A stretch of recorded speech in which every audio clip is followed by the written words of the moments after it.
яке аз намудҳои шӯҳратёфтаи риштаи варзишро бозии волейбол ташкил медиҳад ва аз аввали пайдоиш то ба ҳол ҳаводорони худро ба монанди дигар риштаҳои варзиш дорост.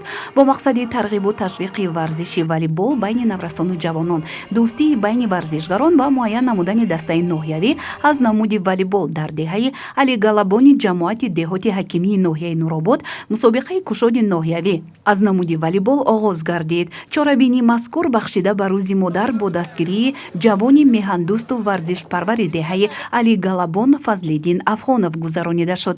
зимни оғози чорабинӣ қайд гардид ки маҳз бо шарофати ваҳдату якдилӣ ва истиқлолияти комили кишвар имкон фароҳам гардидааст ки дар деҳоти дурдаст чунин чорабиниҳои варзишӣ бо иштироки васеъи ҷавонону варзишгарон ба роҳ монда шавад. зимнан дар ин мусобиқа дастаҳои волейболбозон аз ҳама ҷамоатҳои ноҳия байни ҳам нерӯсанҷӣ карданд ва аз ҳар як гурӯҳ ду дастаи ғолиб ба марҳилаи ниманиҳоӣ роҳ ёфта барои ишғоли ҷойи аввал бо ҳам рақобат карданд.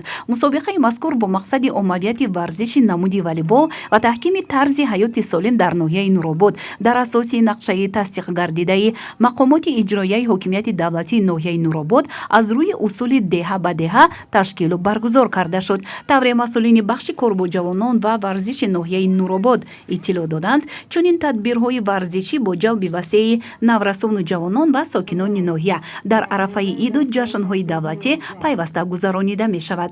дар маҷмӯъ бо ташаббуси бахши корбоҷавонон ва варзиши мақомоти иҷроияи ҳокимияти давлатии ноҳияи Нуробод аз аввали сол то кунун